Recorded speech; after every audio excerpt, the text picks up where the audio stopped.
മഹാരാജ.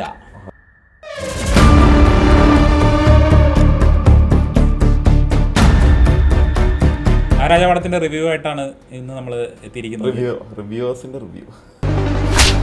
ഈ സംഭവം ഓൾറെഡി കണ്ടവർക്ക് മനസ്സിലാവും. ഇതൊരു സെന്റിമെന്റ് അനാലിസിസ് ആണ്, ഒരു AI അനാലിസിസ് ആണ്. നല്ലൊരു ഷോർട്ട് ഇൻട്രോ. നമ്മൾ വീഡിയോ എടുക്കുന്നു, അത് ഇംഗ്ലീഷായിട്ട് മാറ്റുന്നു. എല്ലാ വീഡിയോയും പല ലാംഗ്വേജിലായിരിക്കും, അത് ഇംഗ്ലീഷായിട്ട് മാറ്റിയിട്ട് അതിനെ സെന്റിമെന്റ് അനാലിസിസ് ചെയ്യും. സെന്റിമെന്റ് അനാലിസിസ് എന്താണെന്ന് വെച്ച് കഴിഞ്ഞാൽ പോസിറ്റീവ് നെഗറ്റീവ് ഇതൊക്കെ കണ്ടുപിടിച്ച് ഔട്ട് ഓഫ് 200 റുപ്പീസ് ഈ മൂവി എത്ര രൂപയുടെ വർത്താണെന്ന് കണ്ടുപിടിക്കും. ഇതിലൊരു വെറൈറ്റി ഉണ്ട്. ഇന്നത്തെ പടം ആരും കണ്ടിട്ടില്ല. നമ്മളിന്ന് തേഴ്സ്ഡേ ആണ് റെക്കോർഡ് ചെയ്യുന്നത്, 13th ജൂൺ.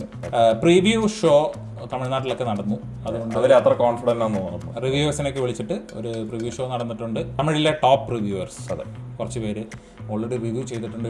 ഇവിടുത്തെ നമ്മുടെ ആരും ഷസാമും അവരൊന്നും ചെയ്തിട്ടില്ല.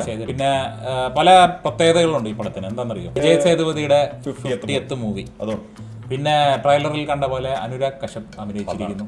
അനുരാഗ് കശ്യപ് വന്ന എല്ലാ തമിഴ് സിനിമയും ഹിറ്റാണെന്നാണ് ഒരു അങ്ങനെ. അതല്ലാതെ ഒരു വെറൈറ്റി എന്ന് പറഞ്ഞു കഴിഞ്ഞാൽ ഈ മൂവിയാണ് Vijay Sethupathi first movie Burj ഖലീഫയിൽ കൊണ്ട് ട്രെയിലർ കാണിച്ചത്. ഈ ദുബായിലാണ് വിജയ് സേതുപതി ലൈഫ് ലോങ് മറ്റേ അക്കൗണ്ടന്റ് ആയിട്ടൊന്ന് വർക്ക് ചെയ്തത്. അപ്പൊ അവിടെ ബുർജ് ഖലീഫയിൽ പുള്ളിയുടെ ട്രെയിലർ കാണിക്കുന്നത് വലിയ അച്ചീവ്മെന്റ് ആണ്. സൂപ്പർ അല്ലേ? അതെ സൂപ്പർ. കോരിത്തിരിക്കും അവിടെ നിൽക്കുമ്പോൾ. പിന്നെ ഈ പടത്തിന്റെ ഡയറക്ടർ നിതിലൻ എന്നാണ് പേര്. പുള്ളി അധികം സിനിമ ഒന്നും എടുത്തിട്ടില്ല. ഒരു കോവിഡിന് മുന്നേ മറ്റേ കുരങ്ക് ബൊമ്മൈ എന്ന് പറഞ്ഞൊരു പടം എടുത്ത സൂപ്പർ പടമാണത്. അതിലാ കണ്ടത്. കിടുക്കാച്ചി പടമായിരുന്നു. ഒരു വൺ മൂവി എന്താണ് വണ്ടർ. എല്ലാവർക്കും ഉണ്ടാവും. ഒരു സിനിമ മാത്രമേ എടുക്കാൻ അറിയുള്ളൂ എന്ന്. നമ്മളെ റിവ്യൂവേഴ്സിനെ എടുത്ത് നമുക്ക് റേറ്റ് ചെയ്തിട്ട് നമ്മുടെ സ്കോർ നമുക്ക് നോക്കാം. അതെ, ഇതിലൊരു ഫൺ ഫാക്റ്റും കൂടി ഉണ്ട്. ബുർജ് ഖലീഫയില് ഈ ട്രെയിലർ കാണിക്കാൻ 1 മിനിറ്റിന് 25 ലക്ഷം രൂപ. അപ്പൊ എന്താന്ന് പറഞ്ഞാൽ ഈ പ്രൊഡ്യൂസറിന് ചെറിയ ഇഷ്യൂസ് ഉണ്ടായിരുന്നു, ഇത് കാണിക്കണോ വേണ്ടേ. പക്ഷെ വിജയ് സേതുപതിക്ക് ഒരു ആഗ്രഹം 50th മൂവിയൊക്കെ അല്ലേ, പുള്ളി കാശ് ചെലവാക്കണം, പ്രൊഡ്യൂസർ. പിന്നെ ഹീറോയിനായിട്ട് നമ്മുടെ നാട്ടുകാരിയാണ് മമത മോഹൻദാസ് ആണ്. പുള്ളി she's such A fantastic person. എനിക്ക് ഭയങ്കര റെസ്പെക്റ്റ് ആണ്.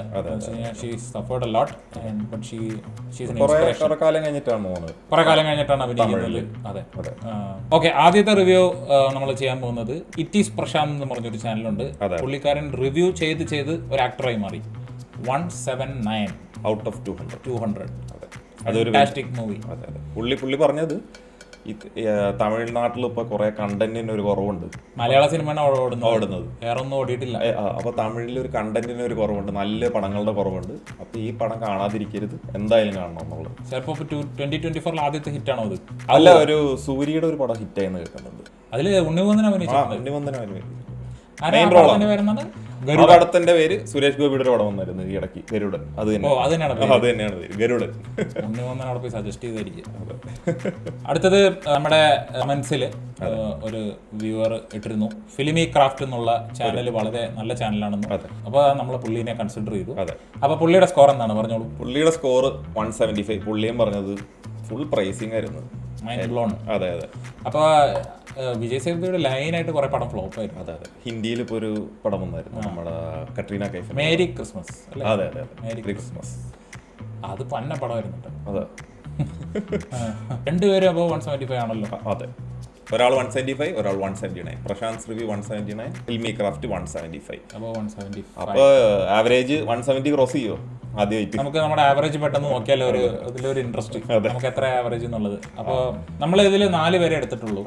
എന്താണെന്ന് വെച്ചാൽ ആരും റിവ്യൂ ഇട്ടിട്ടില്ല. പിന്നെ നാളെ നിങ്ങൾക്ക് ഒരു ഹെൽപ്പ് ആയിക്കോട്ടെ എന്നും പറഞ്ഞ് നമ്മൾ ആ 4 പേരെ വെച്ച് ഒരു ആവറേജ് എടുക്കാനാണ് നോക്കുന്നത്. ഇനി മലയാളി റിവ്യൂസ് ഇടുമ്പോൾ ചിലപ്പോൾ തമിഴ് റിവ്യൂസിന്റെ റിവ്യൂ നമ്മുടെ കൾച്ചറായിട്ട് മാച്ച് ആവുന്നില്ല എന്നൊക്കെ തോന്നാം. സോ ഇത് മലയാളി റിവ്യൂസ് ഇടുമ്പോൾ അത് നമ്മുടെ കമ്മ്യൂണിറ്റി പേജിൽ അതിന്റെ സ്കോർ ആവറേജ്, പിന്നെ ഇൻസ്റ്റാഗ്രാമിലിട്ടേക്കാം. നിങ്ങൾക്ക് ഇൻസ്റ്റാഗ്രാമിൽ ഫോളോ ചെയ്യാം, ഡിസ്ക്രിപ്ഷനിൽ ലിങ്ക് ഉണ്ട്. ഇത് പറയാൻ കാരണം എന്താണെന്ന് വെച്ച് കഴിഞ്ഞാൽ ജയിലറുടെ പടം തമിഴ്നാട്ടിൽ പന്ന റിവ്യൂ ആയിരുന്നു. എല്ലാവരും വളരെ കുറവ് സ്കോറാണ് കൊടുത്തത്. പക്ഷേ കേരളത്തിൽ ഭയങ്കര സ്കോറായിരുന്നു. അതും അത് ലാലേട്ടനാണോ ആയിരിക്കും. അതുകൊണ്ട് ജയിലറുടെ കാര്യം പറയുമ്പോൾ അതിന്റെ സർട്ടിഫിക്കറ്റ് യു സർട്ടിഫിക്കറ്റ് ആണ്. യു അല്ലേ? അപ്പൊ സംഭവിച്ചത് എന്താന്ന് വെച്ച് കഴിഞ്ഞാൽ നമ്മള് ഫാമിലി ആയിട്ട് പോയി, കൊച്ചു പിള്ളേരൊക്കെ ഉണ്ടായിരുന്നു. അപ്പൊ അതിൻ്റെ അകത്തൊരു സീനുണ്ട്, രജനീകാന്ത് തല കട്ട് ചെയ്ത് കളയും. അതുപോലെ ഇൻട്രോ സീൻ തന്നെ ജോയൊക്കെ അടിച്ചിളക്കും. അതെ, അപ്പോൾ വയലൻസ് ചിലപ്പോൾ നമുക്കതൊരു വിഷയമല്ല, പക്ഷെ പിള്ളേരൊക്കെ ആയിട്ട് പോകുമ്പോൾ ഫാമിലിയൊക്കെ ആയിട്ട് പോകുമ്പോൾ അതൊരു വിഷയമായി മാറിയേക്കാം. പിള്ളേർ രാത്രി കിടന്നുറങ്ങാതെയൊക്കെ പേടിച്ചിരിക്കും. അപ്പോൾ നമ്മൾ വിചാരിച്ചത് ഇവിടെ കൊടുക്കുന്ന സർട്ടിഫിക്കറ്റ് ഒക്കെ കുറെ കൂടെ ഇൻഫ്ലുവൻസ്ഡ് ആണെന്ന് ഒരു ചെറിയ ഫീലിംഗ് നമുക്കുണ്ട്. അപ്പം നമ്മൾ വിചാരിച്ചു നമുക്ക് തുടങ്ങാം, വയലൻസ് റേറ്റിംഗ് തുടങ്ങാം. എങ്ങനെ എമൗണ്ട് പറയുന്നോ അതേപോലെ ഈ ഉപയോഗിച്ച് ആ സിനിമയുടെ റിവ്യൂവേഴ്സ് പറയുന്ന വയലൻസിനെ കുറിച്ച് പറയുന്ന ഫീഡ്ബാക്ക് എടുത്തിട്ട് നമ്മളൊരു സ്കോറിംഗ് ഉണ്ടാക്കി. Out of 10. അതെ, പറഞ്ഞോ. ഇവര് 4 പേര് പറഞ്ഞ എത്ര? ഇത് 4 പേര് പറഞ്ഞ് ആവറേജ് പറയാം. 4 പേര് ഓരോരുത്തരുടെ വേണ്ടല്ലോ. 4 പേര് പറഞ്ഞപ്പോൾ ആവറേജ് 7 വരുന്നുണ്ട് ഔട്ട് ഓഫ് 10. അപ്പൊ കുട്ടികളൊക്കെ കൊണ്ടുപോകുമ്പോൾ സൂക്ഷിച്ചു കൊണ്ടുപോകുക. അതെ, ഭയങ്കര വയലൻസ് ആണ്. So be careful. ഫാമിലി ആയിട്ട് പോകുന്നതിന് മുന്നേ ഒന്ന് ആലോചിക്കാം, പിള്ളേര് ഉണ്ടെങ്കിൽ. അടുത്ത ആളുടെ സ്കോർ നമുക്ക് പെട്ടെന്ന് പോവാം. അതെ, ഒരു സെൽഫി റിവ്യൂ എന്ന് പറഞ്ഞാൽ കാക്കി ടോക്കീസ്. പുള്ളി ഹിന്ദു ന്യൂസ് പേപ്പറിൽ വർക്ക് ചെയ്യുന്ന ആളാണ്. വർക്ക് ചെയ്തിരുന്നു. പിന്നെ പുള്ളി സ്വന്തമായിട്ട് പുള്ളിയുടെ ചാനൽ തുടങ്ങി. സെൽഫി റിവ്യൂ എന്ന് കുറെ പേര് കേട്ടിട്ടുണ്ടാവും. പുള്ളി ഒരു അവഞ്ചർ ഇംഗ്ലീഷ് മൂവി ഫാനാണ്. അതെ, അപ്പോൾ പുള്ളിയുടെ റിവ്യൂ എത്രയാണ്? പുള്ളി സാധാരണ പതുക്കെ എടുത്തുള്ളൂ. അതെ, ഇതിപ്പോ എല്ലാ പ്രീമിയർ ഷോ വന്നുകൊണ്ട് എല്ലാ റിവ്യൂ ഇട്ടിട്ടുണ്ട്. പുള്ളിയുടെ review score 165 out of 200. So എല്ലാവരും പറയുന്നത് ഇതുവരെ പറഞ്ഞേക്കുന്നത് എല്ലാം നല്ല സ്കോറാണ്. ഇനി ആകെ ഉള്ള ഒരു സസ്പെൻസ് സ്കോർ എന്ന് വെച്ച് കഴിഞ്ഞാൽ നമുക്ക് പിന്നെയും എല്ലാവരെയും ഒന്ന് റിമൈൻഡ് ചെയ്യാൻ, 200 ഈ ടിക്കറ്റിന്റെ വർത്താണ് നമ്മൾ പറയുന്നത്. 200 രൂപയിൽ 165 രൂപ വർത്താണ്. ഇപ്പൊ അത് ഉദ്ദേശം എന്താന്ന് പറഞ്ഞു കഴിഞ്ഞാൽ 165 രൂപ ടിക്കറ്റ് കൊടുത്ത് ഈ സിനിമ കാണാം എന്നാണ് കാക്കി പറയുന്നത്. അടുത്തത് Tamil talkies, the best reviewer. കുറെ പേര് കേരളത്തിൽ തന്നെ ഫാനാണ്. കോക്കിനെ പോലെ. അതെ, കോക്ക് തന്നെ കോപ്പി അടിച്ചതാണോ എന്ന് എനിക്ക് ഡൗട്ട് ഉണ്ട്. കോക്കിന്റെ അടുത്ത് ചോദിക്കണം. അപ്പൊ തമിഴ് ടോക്കീസ് കൊടുത്ത സ്കോർ എത്രയാ പറഞ്ഞോളൂ? 156. അപ്പൊ പുള്ളിയാണ് ഏറ്റവും കുറവ് കൊടുത്തിരിക്കുന്നത്. ഇതില് ഒരു പ്രത്യേകത ഉണ്ട്.